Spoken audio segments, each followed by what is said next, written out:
We're doing Okay. all audio right now. Yeah. Yeah. There we go. Dasani. Sponsored by Dasani. No. Dasani, that thing that you drink at the theme parks that Because tastes yeah, like really weird. yeah, just all the salt water. It's just all the salt. I think that's really what it is. You know, Yeah, it has I saw sodium. this bottle, and it's 100% recycled bottle, but I saw this from far away, and this is terrible advertising because it looks like 100% recycled water. Yeah. It does. It does look like that. Oh, you want to put No. Wow. away? Okay.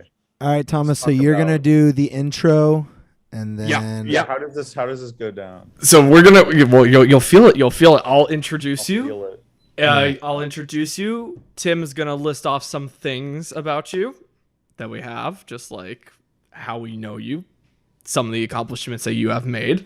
we're gonna go through all of Yeah, it. you'll probably remind me of a lot of things I forgot about. I can't wait. Yeah. Did I meet you guys in the year we were doing Darko, or was it before? Yep. Yes, It was sir. 2018 is when we met, and so we'll go down memory lane, Yes. and then 5 years. That's crazy. Yeah. Yeah, I've that's been working with pretty AJ for just as long, actually. Ooh. I was texting that today. I'm like, it's been 5 because he did a voice in the new Mhm. thing. Uh-huh. There's Fantastic. everything everywhere. And then we'll just open the floor. We'll try to we have some questions, but you know what? How these things go, if it just flows a different way, it just flows a Yeah, I different mean, way. if we So get into talking about Supercharge, we're only talking about Supercharge. I'm definitely going to try to direct the conversation in that direction, no matter what. Perfect. I want a Alright. Horror Nights overlay. I want Yes. Are we ready? All right, Thomas. All right.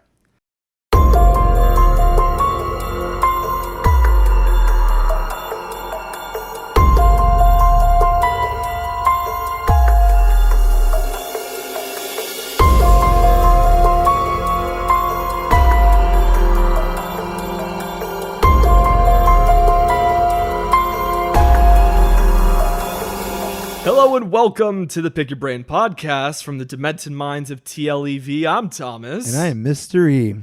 And today we have a very special edition with this episode.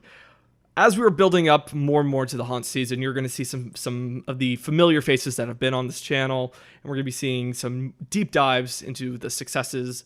As we're doing this for, what is this now, Mystery? This is our seventh year on YouTube. Yeah, about that, around that. Yeah, for sure. So we're definitely going to revisit some spirits, if you will. And some new spirits too. And some new spirits, yes. So let's meet with our first guest for this series. Mystery, who do we have on the podcast? We have none other than Sam from Opechee Haunt, ladies and my gentlemen. goodness. Sam, how are you doing? Good. I'm just a little bit busy right now. Just a little. Just a little Yeah. bit. So I actually just literally an hour ago got back home from a 9-hour build day. So Yeah, and that's where, It's been Sam, fun. I It's kind of been want to fun. start somewhere around that. Where Yeah, do you yeah. find the time to do all of this? Well, how do you do it? So why don't you take this question, Sam, as like a little introductory I question, was like, that who is, you like, are, such and straightforward. Oh, yeah. there we go. Let's get right into Yeah, it. exactly.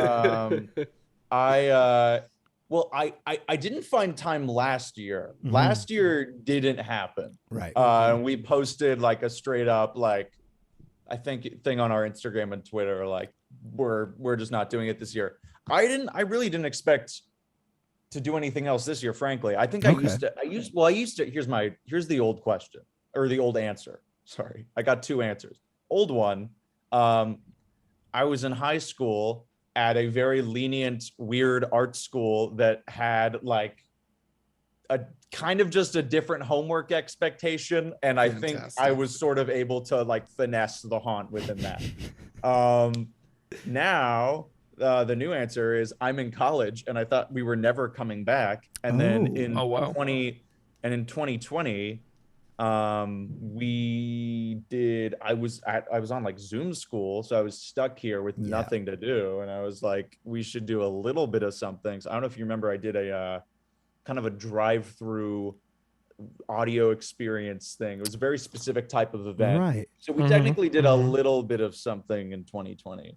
But Yes. 2021, I was in I was at school, didn't have any time to do it. Right. give me the same scenario this fall, but that's why I was kind of like, I really want to do some sort of big summer project, and initially it was going to be a short film that I wanted to do, but then things weren't working out for that. So it was like, you know what, it might be fun to do something on the immersive side. And I know that, our kind of haunt adjacent audience would probably be interested. Because, aside from Midsummer, it's not like there's a whole ton of Oh, stuff to do this 100%. summer relative to that. So Yeah. yeah, so maybe, I mean, I can't confirm or deny anything, but I think that this might be a cool thing to do moving forward is Oh, I might be doing more stuff over the summer, because I feel like, yeah. ironically, the fall, which is, freaking Halloween time, is really inconvenient for me now. Yeah, and Uh, now what is but I still want to make awesome stuff. is that Halloween is starting earlier and earlier every year. I mean, we have already Yeah, events coming up in like 2 weeks. It's Shacktoberfest. oh gosh, You hear about that? I mean, we did hear about that. We did. Yes, we did. That's an interesting That's one. my hype. I'm pissed that I'm not going to be in LA for Shacktoberfest in the fall. Ah, Yeah, that's gonna be Gotta rough. cover it. TLEV is going to cover it, guys. yeah. You We'll heard it here cover first. Shacktoberfest. We'll Heard talk it about that here in the future for sure because we miss Dark Harbor. And have you ever Yeah. done Dark Harbor, Sam? I've never been. I've actually never been in person. Man. I've seen enough Uh-huh. like media from it, but I've never been. See, that was Thomas's favorite event. Yeah, it absolutely was. I'll take this as as a good segue to a question I have for you, Sam. I mean, one of the things about Dark Harbor was the fact that it had so much history, and it was on the Queen herself. Like, you were going through the ship with these immersive. You're making me so sad. It's Oh, like yeah. thinking now. It's It like, was hauntingly beautiful. It really was. Like, the mazes themselves, there was story attached to it. Like, it felt real. So, I mean, it's definitely, you've shown us over the years how creative you can be, Sam. Like, you definitely have the mindset of a, as of a performer, but also as a showrunner. So, what is it specifically the difference between you've always had like this very specific brand, and it has been around this idea of immersion, putting people in the story, not just as visitors but actually as characters in the story. So Yeah. where has that come from? Where was that passion originally from? definitely not from interestingly enough, definitely not from the haunt world. I mean, I'd Right. say that Right. that comes more from, from a mix of, just themed entertainment, theme park design, and then also, also filmmaking, because I do a lot of short filmmaking stuff, and I'm a writer, and it's like it feels unnatural to make anything that's not story related for me. It Right. just doesn't feel right. Mhm. And I think Mhm. that's, for me, that's a lot of the, I mean, not that you can't just go to Six Flags and have fun on a roller coaster, but for me, that's the difference between like a good and a good and a great theme park ride. You know what I mean? Like something, I mean, something like, we were just before the podcast, we were talking about Rise of the Resistance a little bit, and just, that type of thing where I think you really feel like you're a part of something for 15 minutes. And I think when you can achieve that, you've struck gold. So, I mean, I'm very interested in that, and I'm interested in doing again, because I'm writing short films and telling stories in that way. I think, I mean, maybe I shouldn't speak of it in just haunt terms, but immersive experiences in general, it's just another way to tell stories. It's just you can make a film, you can write a book, you can put on a theater show, you can put on a full immersive I think it's kind of this up and coming thing. I think that you guys obviously have noticed this. It's starting to kind of become more and more popular. You're seeing a lot of these like Mhm. pop-up events, and you're Yeah, getting a that's whole, for sure. I mean, that's literally how any movie's marketed now. The giant freaking minion in Hollywood, Yeah. terrifying. But it's exactly that. I mean, it's That's like what it that is, yeah. that is such a thing now. Yeah. And it's neat to see that it's sort of expanding. And I don't know if you guys know about Meow Wolf. They're a huge inspiration to me. They're a not little, they've been growing a lot. They're an immersive experience group that was kind of birthed out of like Santa Fe in New Mexico, and then they just didn't install in Vegas. But they do these really neat. Their stuff is actually it's interesting because we were just talking about story.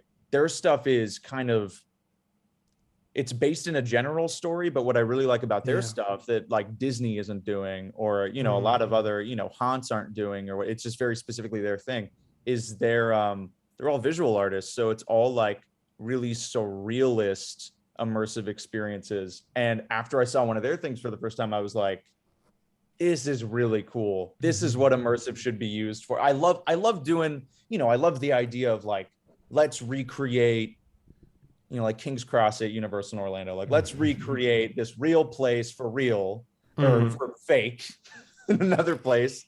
And it's so impressive because it looks like the real thing. And it's really grandiose and big. But at the same time, I think there's something really neat about like, why can't we do something that you just never, ever see in reality? And they do this crazy stuff where the one in New Mexico, you walk into a house, it just looks like a normal house, completely furnished 2-story house in a show building. And you start walking through and it's like, oh, this house is so basic. What is this whole exhibit about? And then you look to your right and you see like a guest, just some other guest crawling out of the fireplace in the living room. And you're like, what? And then you go up to the fireplace and you crawl through the fireplace. And now you're in like an ice cave. It looks like the inside of the Matterhorn. And then there's this giant like woolly mammoth skeleton that you can like play on. And it makes it's like a musical instrument. Like that's just part of it. It's so insane. So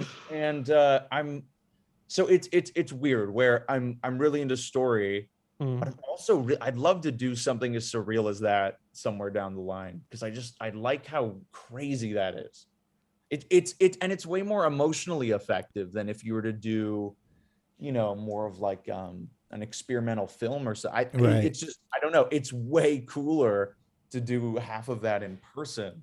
Yeah, but that's immersive in general. I think it affects you emotionally a little. 100%. I mean, immersive experience. I mean, I could recall, like. Thomas, remember Horror Rewind when we did something like that? Oh my gosh, that's a blast. Insane immersive experience that I still remember to this day, where it was a bunch of 20th Century Fox movies put together, and you were in some scenes of the movie, and it was crazy. Like The Fly was there. Yeah, so it was. Wait, where was this? So this was like in the art district of downtown LA. It was in the past couple years. This was 2016 or 2017. So this was. I love that they did The Fly. I love David absolutely movies. They invited us out of the blue. And because we were so young in this, we didn't really know, like, okay, who's legit or not. So we're just like, oh, yeah, sure, we're getting recognition. It felt so sketchy for sure. Yeah. So Horror Rewind was, the different properties were Carrie, The Hills Have Eyes, 28 Days Later, The Fly, and I'm sure I'm forgetting. That's a good... And I'm not just saying this. That's a good lineup. That would be like a great Horror Nights lineup. That's just wow. Right. And so like the whole later is great. That's a great movie. Yeah. And so like the whole idea behind it, oh god, we have like a video link in the description. But it's so old. It's so old, yeah. Oh my gosh, you look completely different, Mr. Me, I know. Yeah, that's aging right there. Yeah, that's growing up a little bit. But so that idea again was just one giant advertisement for all the movies that had come out. It was an art gallery, so you were like going through the movies. But speaking of advertisement, I want to really talk about one thing, Sam, that I think about to this day, was like the greatest bit of advertisement that we've ever seen at a horror convention. And it was your scavenger hunt. Yes. Jack's Halloween 2019 Jamboree 2. Scavenger hunt that went around. Never again. That pushed Midsummer's limit so much that I think. And that's what I wanted to talk to you about. Yeah, what's that like? Shout out to Exquisite Corpse Productions. I don't know if you know David Coleman, who used to be with Twisted. He's doing something there this year, so he's been hearing all the inside info. And I heard something about you you cannot do something like that anymore. Like there's a specific like Wow. that was just too much. That was just too much. And trust me, I love Rick and Ian and everybody who runs that. Like it was a lot. It was a lot. But I appreciate the praise because I was kind of, speaking of more experimental stuff, I was happy to at least have tried that out. So why don't you explain for the audience, because it has been a couple of years, what exactly it was like? What was the mindset behind it? How was it executed? Most things I do are weird to explain because you can't. It's just not like a direct like, oh, it's like this. But it was a scavenger hunt that we built to promote our show in October, our home hunt show, and from what I remember, the storyline kind of had to do with one of the main characters going missing, and they're lost in the convention center, and then the other main character kind of starts hiring random attendees at the convention to go hunting for this other character. So we kind of had this whole mapped out thing where we had physical spots throughout the entire convention center. Looking back, maybe a little too spread out, but they were all around the convention center, and we gave people these little keys that actually interacted with sensors at these little posts throughout, and you'd get like a little audio tidbit or kind of like some sort of animation at each place. So kind of developed a story, and then everybody showed up at one finale scene at the end, which was kind of like our bigger like show lit scene in the Hall of Shadows. I might be misremembering, but at one point did you have like family members directing people to the different spots? I think because I remember a couple times people were pointing us. I know I had a bunch of I had friends working that, but I think one day my mom was like filling in for somebody. I think that's what it was. I think yeah. I think she was, because Midsummer's always a challenge in terms of scheduling people, especially at least where I'm from. Is like, I mean, we're kind of far away. Oh, from Long Beach, yeah. I think it was probably just a scenario where somebody dropped off last minute. It's like, oh, yo, mom, you're here. Here's the spiel. Here's the spiel. Go and do it. All right. Shout out to moms. Yeah, shout out those to moms. who are... Shout out to Haunt Mom. There we go. Those are the best. They keep us going. Oh yeah, for sure. Those who are listening on YouTube, I will play the footage right now that we still have of the jamboree of what we did. We all look a bit different there, but it's all there. Oh, that's for sure. I really don't remember. I don't remember much from that video or from that thing. I'm gonna be honest, but I do remember one moment in your video. I think you guys finish out. You're with that other YouTube channel. Yep. Immersive horror. Yeah. And you guys all came out of the last thing, and I think somebody just shouted "achievement unlocked," and you edited in the Xbox. Yes. Unlocked after you finished. Yeah. And I was like, I wish that was a design choice. I wish we projected that. At the end of the achievement unlocked. We'll send that to your Xbox later. It's like the Nintendo World Power Band thing. Oh yeah. Oh my gosh, man. that's gonna be and something. it just goes right to your Xbox. Yeah, there you go. Then you can play Jamboree 2 the game later on. Yeah, no, that video was fun to make because is that what's next in terms of immersive? That's a TLEV. The exclusive. We're having right video there. games. Jamboree 2 you heard it here, folks. Yeah, that was like a special one for me, that video, because that was the first ever time I did an interview. Was with Sam. Really? And I was like, oh man, God. Here we go. And then after that, it was like the whole the Chiodo brothers. The Chiodo brothers right after. So that was a big switch afterwards. No. At Horror Nights at Horror Nights. Yeah, just to give you like a little behind the scenes, Sam. Made some crazy shit. You were basically his test run. You were Mr. E's test run and to learn how to interview Murdy and everybody. Yes. Yeah. Oh no. He's not at Murdy level yet. That's always Thomas. He's got to work up to Murdy, but John Mazzari and Chiodo Brothers, yes, he was able to do that. Mr. Murdy with that cane. Okay. Oh yeah. Oh, yeah. Every year. It's intimidating for sure. Yeah. But speaking of Halloween Horror Nights, I mean, it's no surprise that we're all fans of this event. We're especially fans of, I mean, here in Hollywood. Um, I wish I remembered because I know I've asked you this question before. I'm sure like I could even pull it up. I'd be curious to see if your thoughts have changed over the years. What do you think is definitely? I mean, of recent memory, what do you think has been your favorite maze, or I guess now they're called houses that has existed at Hollywood? In Hollywood, right? Mm-hmm, This mm-hmm, coast mm-hmm, only. mm-hmm. Okay. Okay. Um, you know what? And I don't know, you know what? I don't even know if this is like this might be an underrated one, but and it might just have sentimental value. Whoa, what did I sentimental value? There we go. Because it was the first year I ever went. But still to this day, I think American Werewolf in London holds up. I Wow. think that was a really good maze.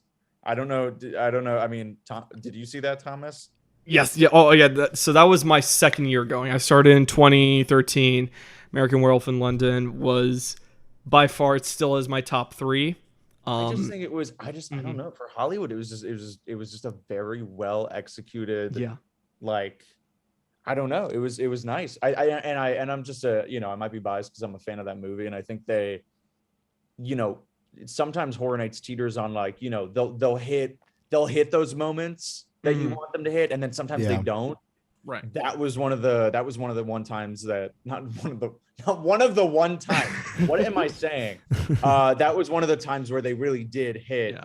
all of the right stuff, and I was just like, oh, look at that, look at that, oh my god. And the puppets were great. I'm always a fan of you know, fun uses of puppets in that kind of stuff. So that, yeah, that, and probably was the first the first Universal Monsters I really liked. Oh yes, that one. And Oh yeah. and recently the Hollywood Killer Clowns maze I really liked. That was a good one. That Yeah. was, and it might have just been I don't know if it was just the experience with the group I went with, but Mm-hmm. I don't think I've ever laughed harder in a Horror Nights maze. I think I went with the whole group of friends who I think like two or three of them had been to the event before, but like, Mhm. you know, at least half of these people had not been. Mhm. And I think that was one of the first mazes we went into.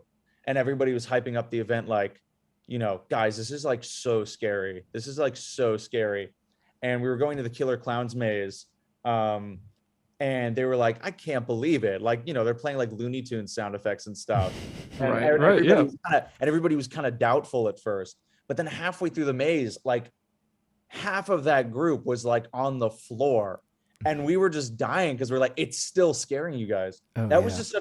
just a funny, I think I always like the fun mazes like Yeah. that. I like that they're doing more of those. I like that they're doing more of the like kind of fun, colorful, weird stuff. I agree. I agree. Look up I know you guys have not seen this, so look it up.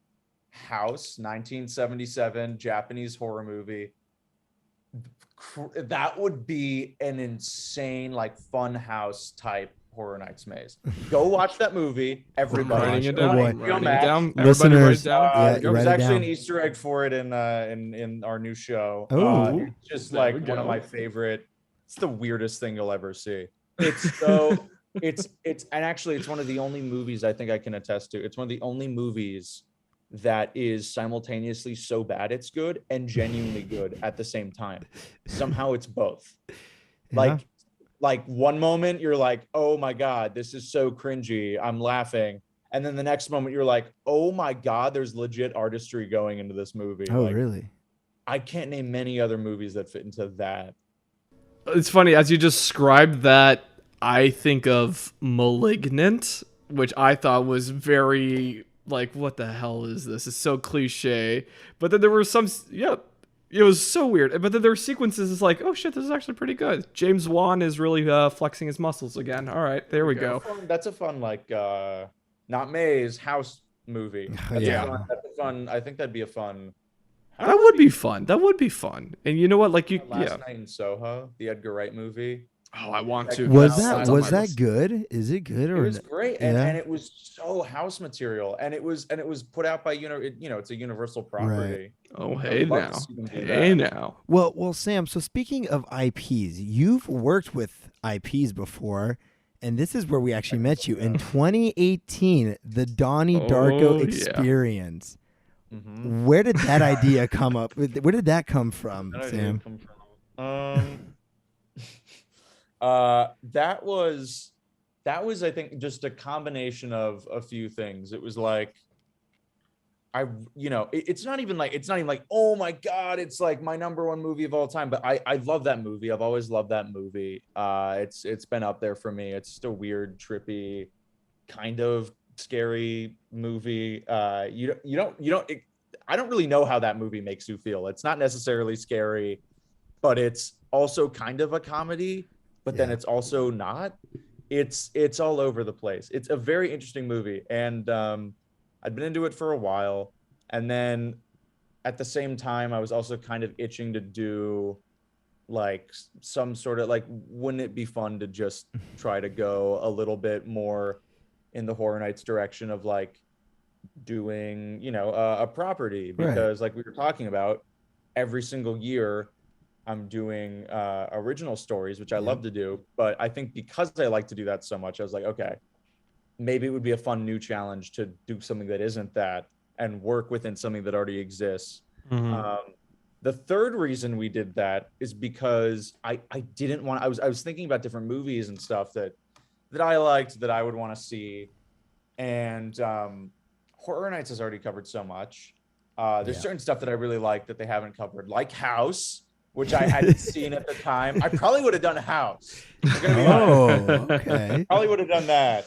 Don't think this is some teaser for the future or something. That is way too beyond my budget if I wanted to do that right. But it was something that I was like, I know Horror Nights is never gonna do this, because if you wanted to do that right, you had to. I'd think at least if I was Murdy or whoever, I think you'd have to do that movie with more of a slower pace. I don't think it works as like a walk through jump scare conga line maze. It wouldn't work like that. And I think that's ultimately why I decided to do it, because I'm like, this is something that you could achieve at a home haunt or something with less capacity and more intimacy, and you couldn't achieve that at Universal. I don't want to tackle some big IP that Universal's totally going to knock out of the park with their production design and stuff, because I know they'll do that. Because there are movies that are totally right for that. But I was just trying to do something that I liked, that had a cult following, that might be able to that we might be able to take advantage of with the smaller format. Not trying to go like, oh my god, we're gonna take some really big ambitious Horror Nights property, because I know that we could design something like that, but I know that we can't be building that. We can't be building that in my driveway. So it was more of like, what's legitimately feasible. And it was cool, because it was something that I was like, okay, I think we can pull this off with our resources. And we did. I mean, we technically did two different. We did the full version at home, and then we did a smaller but slightly different. It had some different scenes. Another version of it at Midsummer. And at Midsummer, yes, you were all dressed up in your white button ups. I remember that. We met like the private school kids. Yes, and that was the formal attire we wore. That was a good one. I think we have footage of that too. That's at probably Midsummer. Everybody thought that was really funny, that we were like, everybody on the crew thought that was really funny, that was the dress code. I'm sure I was like, it's gonna be hilarious. Like, I'm sure it's here somewhere. Yeah. Oh yeah, the footage in the hard somewhere on the drive. What's funny is we did the school kids for Midsummer, and then for October it was all like we were all like working for Jim Cunningham, who's the spiritual guru. That's right. That's right. The crew kind of played two different roles. Throughout the two versions of it. So, Sam, we've been talking a lot about the past. We love the past, but I want to talk a little bit about the present now. I know that Opechee, I mean, that's where we met you, but now there's Inside the Box production. Yeah. I want. So what can you tell us about this new venture that you're setting forth? Venture. New team. Yeah.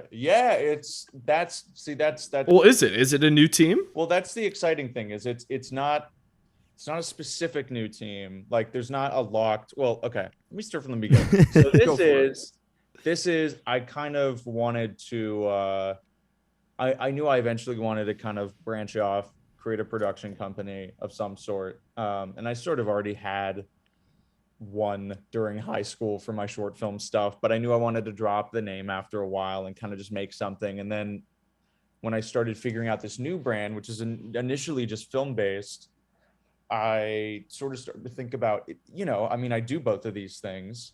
It might be interesting to kind of combine the two because I'm not seeing many people that are doing both actively through the same brand. Yeah.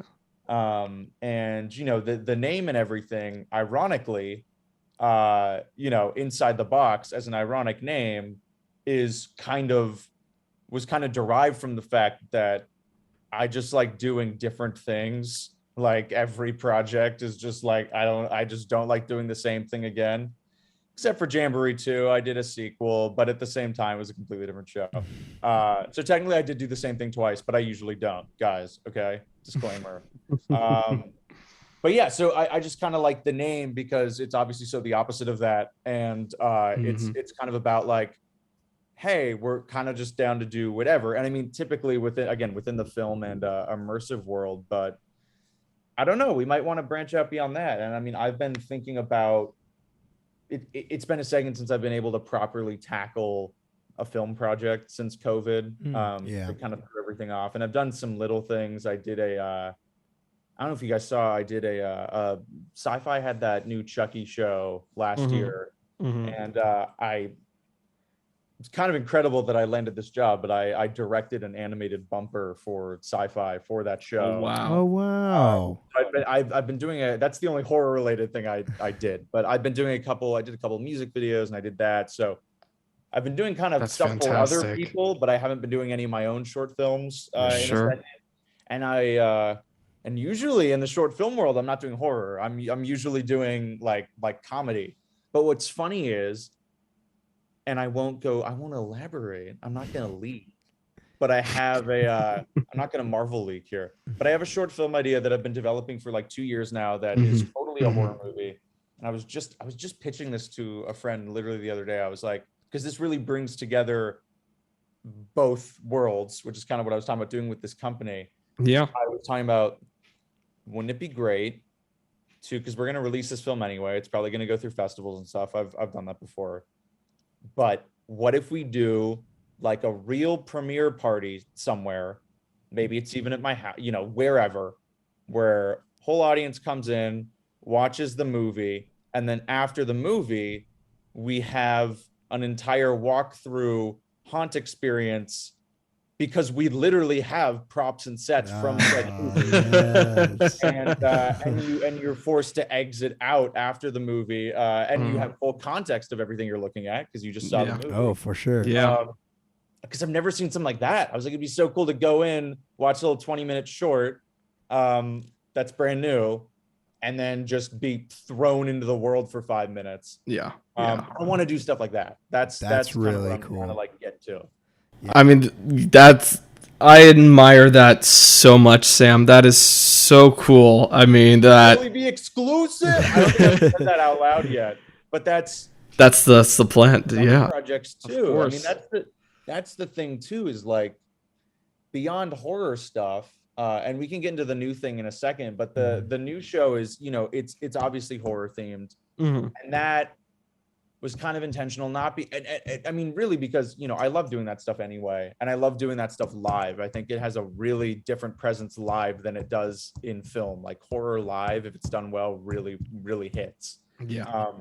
But I kind of thought it would be cool to do that, especially because we have so much of a following from the haunt, just in the community and everything. It'd be a good kind of transition. Like, hey guys, look at our new production company. But eventually, I want to be doing immersive stuff that isn't necessarily. Why not do a comedy immersive thing? Why not do like some crazy out there funny immersive thing? Yeah. And that's the idea, is like, it is a film and immersive company. So we would get to a point where, like films, we would be doing immersive stuff in different genres, right? Nice. Because that I don't think you see a lot of that done independently. Yeah. You might see some facet of that in theme park rides where you have different IPs and stuff. But I don't, independently, it usually is just a lot of haunts. And then you have stuff like Meow Wolf, like I was talking about, which you could also look into, that does really neat kind of more artsy experimental stuff. But just to, I don't know, I think I was like, again, same friend, I was pitching this all to the other day. I was like, it would be really neat to have a little company that people follow. And it's like, oh, they're coming out this month with this new show that is completely different than the last show they did. Yeah. And, they're going full on drama with this one, or it's, a sci-fi comedy, whatever, like, just like really go approach it like a film, where it's like, I mean, this is how I like approaching these things anyway. Approach it like a film where it's not like, okay, I'm doing a haunted house. What is the haunted house theme going to be? Oh, I'm doing a haunted house. I'm gonna overlay it with an asylum theme and call it a day. It's, for me, it's more like, come up with the story first and then build the whole thing around the story. And I think stuff is most successful that way. I think, again, going back to Rise, I think that's why that's been one of the most impactful theme park rides of the past decade, is because very much so, it's very obvious that they weren't just like, okay, we have this one ride system and we're going to design this ride around said system. It was, no, we have a story and we want it to play out in these 3 acts. Yeah. And to get the guests from point to point, we're going to have to invent new shit to make that happen. And I think that's why it's so successful, because the story is coming first. It's not the format first. The format follows the story. And that's the whole thing with this company, is like, I really want to be like, okay, I have a new story idea. Does this work better as a film, or does this work better as a real life thing? Right.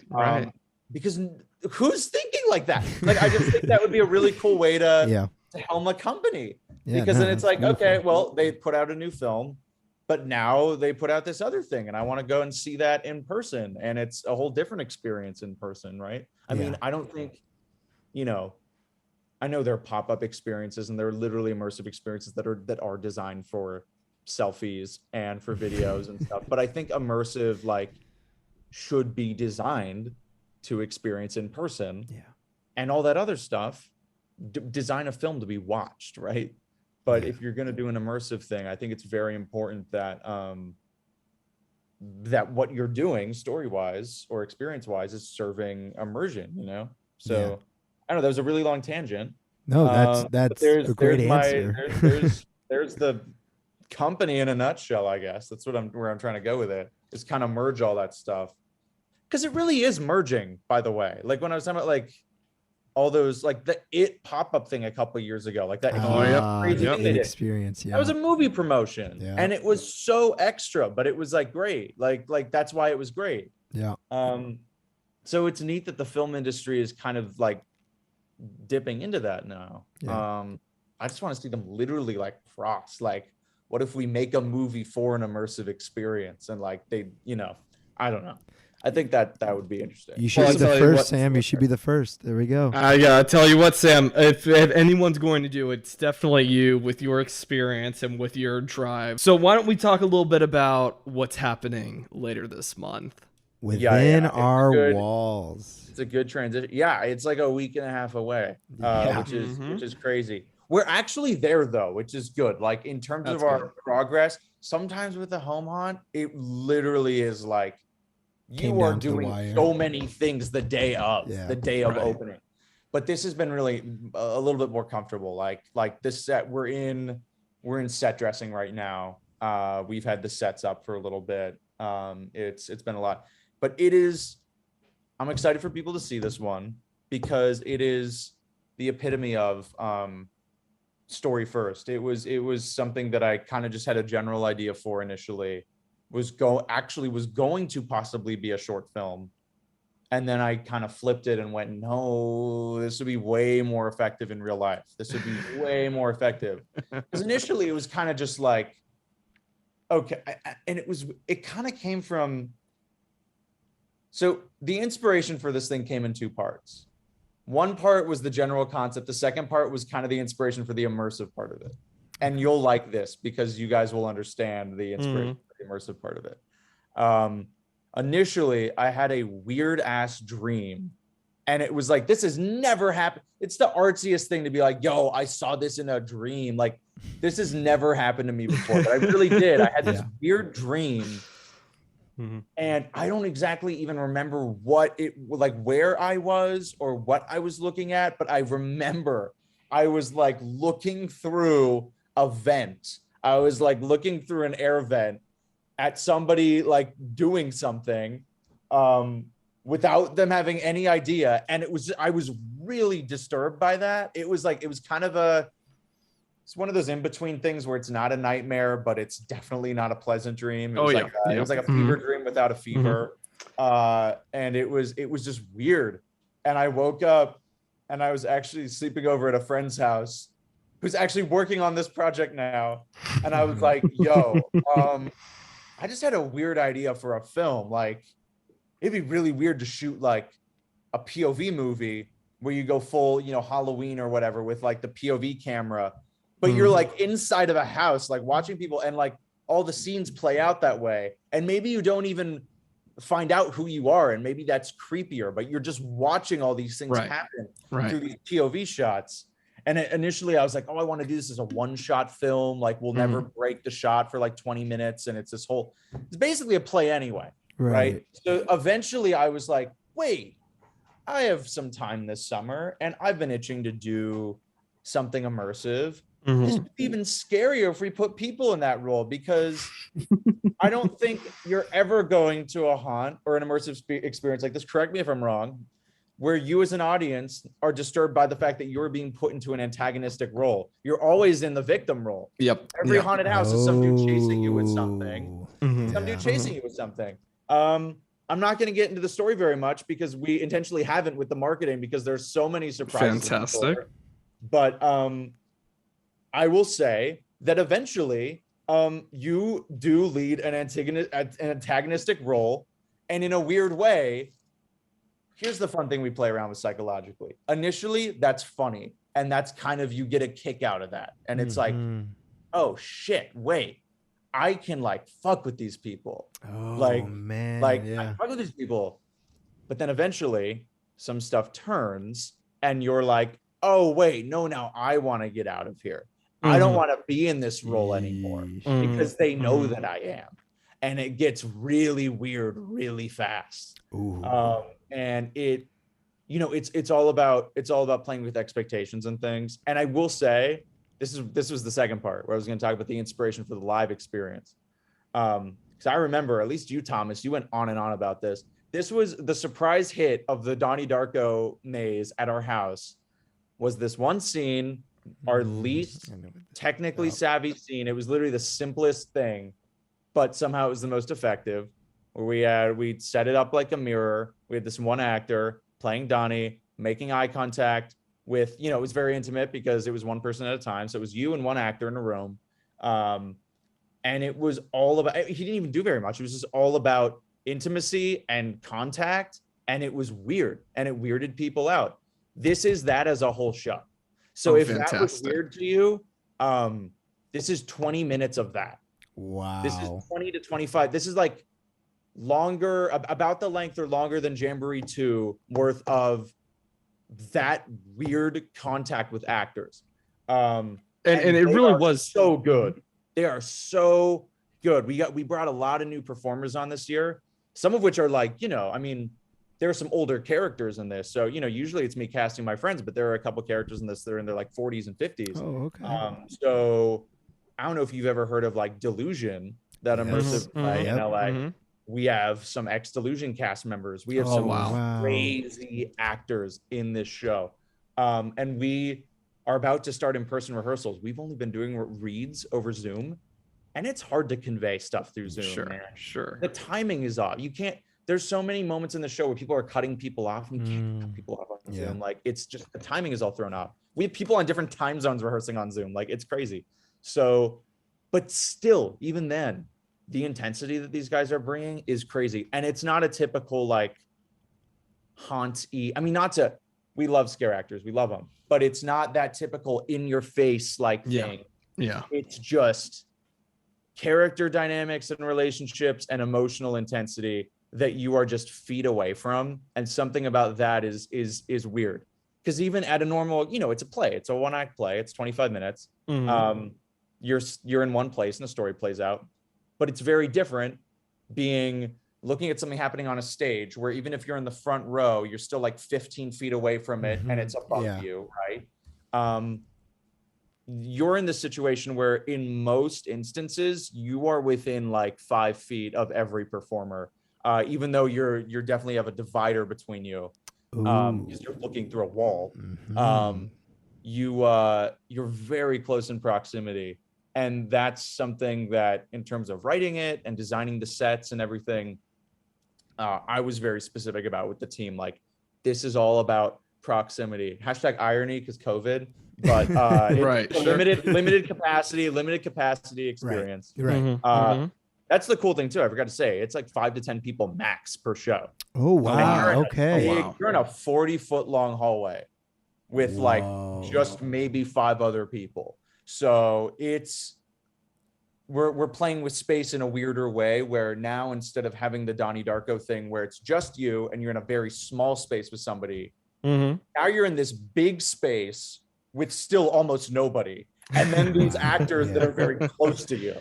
So because we did I don't know if you guys saw this, we did a thing and surprise, surprise, this was actually for the show. We did a thing on Instagram like 6-7 months ago. It was like in the fall of last year. And it was a Q&A of just because you could start doing that on Instagram, I think around then. And I was like, let's just ask people what they're afraid of. Let's go through phobias. And a bunch of people submitted different stuff. And there were some weird ones that kept reoccurring that, I mean, obviously, you get the dark. There was a lot of that. But then there was stuff that was kind of weird, but relatable that like, I got a couple that were just like, there's some that were claustrophobic spaces scare me and really big spaces scare me. We would get like both of those. And I don't know if you've seen like that creepypasta like backrooms stuff. But I think that's what creeps people out is just like an emptiness and a large scale thing, and then also really tight stuff. So we are I'm excited to say that we are playing with space a lot in this one, and we have this is our first place. With the other big thing about this that I want to plug is that this is our first space. I mean, our first event with a venue. We're in we have a sound. We're building it in a sound stage. Oh, that's fantastic. There we go. So it's like something that we could never build at the Home Haunt ever. And I wanted to take advantage of that. Like, we have a space. Let's do something crazy. So not only are, we able to go all out with the visuals, but sound is way better. Sensory stuff is way better. We're going all in with smells and with some other stuff that I'm not going to spoil. There's just a whole lot more that you can play with in an environment that's that controlled. And that's incredibly exciting to us. And speaking of us, there's a little bit more of a team with this one, which is kind of cool, because I know you're asking like, what's the new deal with the team? Sure. Yeah. And there's not a designated team for Inside the Box. I mean, I'm just like, I'm running it. It's project to project, which is like kind of anything I do. But I definitely kind of have a root group of friends, and then there are definitely some new people that were brought on for this project actually. And it's been great in terms of how collaborative, and it shows with this show. It really shows, because I mean, usually I will literally just have people come in to help me put panels up, and then that's it. Like I'll just do everything else on my own. Yeah. Which is always like really like impressive, like to like talk about. But like, oh, I did all, I did everything else on my own.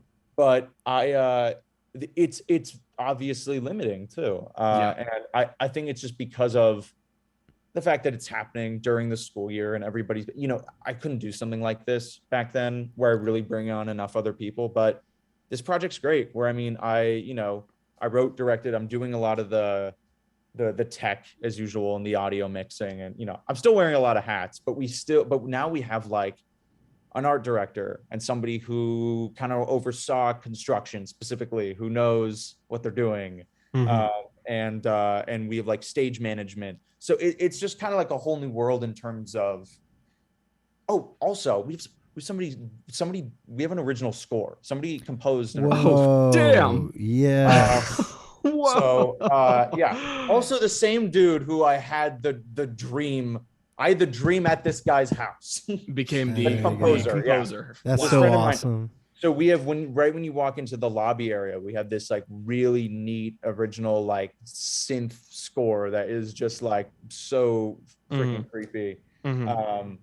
That's like 12 minutes of original music. And there's a little bit of it. We put out a little teaser for that attic thing, which I actually want to talk about briefly, but sure, there was a little bit of that track is in there. So that's all original music. And that's sort of, I've just been talking. I was like, I don't know what questions you guys, I've just been talking. I'm sorry. No. This is perfect. Exactly. We want to hear how perfect advertisement for within our walls. We're excited. I'm trying to spill enough without going spoiling. Oh, for What's sure. been interesting about marketing it too is it's been more of like okay, how do we market this without giving much story away? It's more of just like, because we've really been teasing, it's creepy and you're watching people from inside their house, but you don't really know. You can go on the website and there are like some character descriptions and some brief stuff. But we've intentionally stayed very kind of, it's one of those things where it's like, I want people to go in cold, because if we gave you enough story information, you'd already start to make assumptions. And by the time you get to the show, it's like, you're going to know too much about the show. Right. Well, how about this? Give us just a name. Don't give us a description of the character, but who's your favorite character you created for this? That's tough.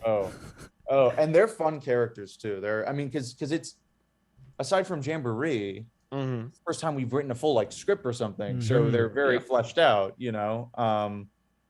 Even with our original haunts, maybe you get a 2-minute pre-show with one character, where you're not getting like 25 minutes with them.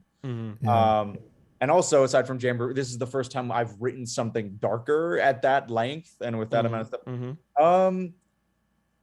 I think my favorite character is the most interesting character, which has definitely got to be. So it's a family living at a house. There's two parents and their teenage son, and the mother's mom. So like the son's grandma. And this has been revealed. So she's it's horribly depressing. She's like catatonic in the living room, sitting the entire show. She's just sitting there watching TV, on a ventilator, just chilling in it gets dark. So she's there. The most interesting character though is Archer, who's the teenage son. There's some very interesting stuff that you see in this show, and just in terms of he's also the most there are different rooms, right, that you're looking into throughout the whole show. And he's you only usually see him in his room. A lot of the other characters will swap around. He's kind of the most separated from everybody the whole time. So you kind of just get to see a lot of his goings on. And I think that's interesting, because you kind of, with his stuff, it feels a lot more like, oh my God, I'm seeing stuff behind closed doors. Whereas with the parents and everybody else is kind of all like, in one. That's because that's the interesting thing about the show too, is different things are happening in different rooms at the same time, and you can walk around and choose what you're looking at. It's not like Jamboree where you're in one script. You're set, and everything happens with a panoramic view. It's like there are literally different holes in a wall, and you choose where you look. And that's why the capacity is limited, because you shift around the whole show. You're never standing in one place. It's like, what is that? I'm hearing something weird in the other room. Let's go walk over there. No, I'm hearing this in here. I'm gonna go look at this. And that's like the show.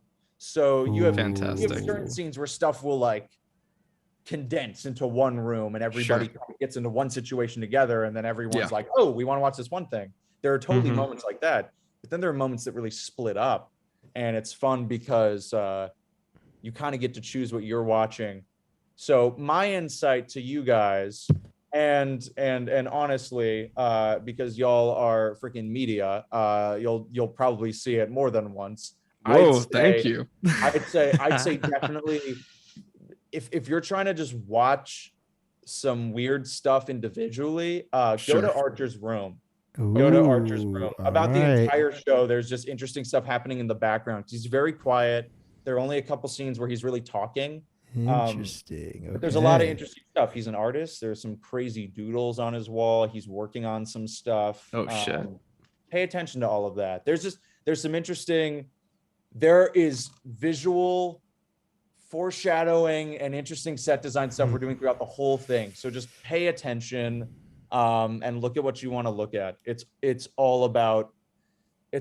linear story, but it's all about taking in what you want to take in, because that's what I love about immersive.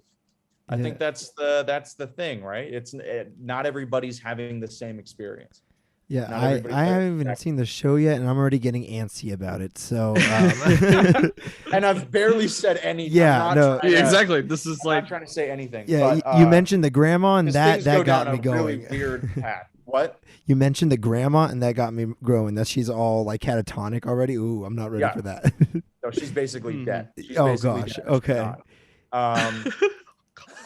And that goes down some interesting path. All these characters, and again, the descriptions are online. Like we set that up online. Yeah. All of the character. What's really fun about all the characters is they all start in really weird places. Like when the show starts, and you kind of get your overview of like, here's what's happening with all the characters. Because they're all kind of doing their own thing at the beginning of the show, and then they start to kind of like feed into each other's plot lines. They all start at really interesting places, and then those places just kind of devolve further and further and further the more the show goes on. So it's fun. It's definitely the second to tour, which is that thing we did during COVID that very little people went to because it was such a limited capacity, like that audio experience thing. Right. Second to that, if not at that level, it's definitely the darkest thing we've ever done. It's that's why there's an age restriction on it. It's like not like you ain't bringing your kids to this. I couldn't watch a parent bring a child into this. There's no way. People are always like, don't bring your kids to horror nights. And by the way, there's a certain age where you definitely shouldn't bring your kids to horror nights. You guys covered that. Oh, yes. This is like any child. I would not really want to, again, maybe if you're like 16, 17, but anywhere below that, I would feel like I'm traumatizing somebody. We don't want that. We don't want that. No. Because it's sort of that grounded horror sort of thing where it's all about real stuff. Is all I'll say. That's the best. Except for your surreal viewpoint, like your viewpoint in the wall, it's obviously very, very weird and heightened.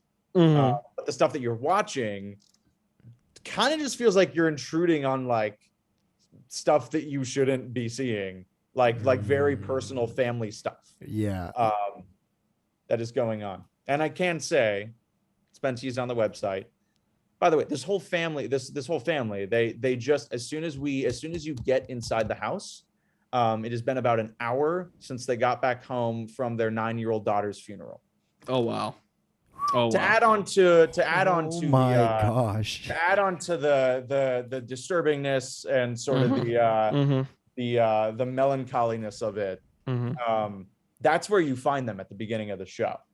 Wow. They're all in their own little worlds processing that. Yeah. Which is where we find them. But and then it just gets more and more fun from there. It's a really fun, family-friendly show. And bring your kids. If you're a fan of Jamboree, this is from the same guy. Same creator. Guy. Yep, same team. Surprisingly, there you know, we always love Easter eggs. There are a couple Jamboree things in there. So Yay. Amazing. bring your kids to see the Jamboree Easter eggs and then push them out of the show. And then just like push them out. Well, you know what, Sam? I think that this is a fantastic spot to, you know what, I'm incredibly interested. Where can people get their tickets, Sam? Yes. Yeah, we got, it's actually really nice where we used to do, and we even ticketed many events, but we used to do stuff through like Eventbrite and everything. This is really nice where it's like all on one website. It's www.withinourwalls. That .show URL was like, yes. There you go. Yes, professional. That is so professional, so but- nice. But we got so there's info, there's we have like there are a lot of fun little tabs you can read about characters, some storyline stuff, and then tickets. And honestly, I don't know when this podcast is going out, but oddly enough, our most available weekend still is opening weekend. Ooh. So come on down for opening weekend, guys. We open July 14th, which is a Thursday. Most of these weekends we're going Thursday through Sunday. So Yeah. we are, it's Fantastic. 11 nights. It's our longest run of any one. I mean, Wow. it's 11 nights. So 11 nights. It's an event. It's nuts. We are totally excited, and we hope you, the listeners, will be attending this year. Maybe we'll see you guys there. You might just Who see knows? us. You might just see us. Well, Sam, thank you so much. And we'll make sure to see you at opening night. Within Yes. our walls. Within our walls.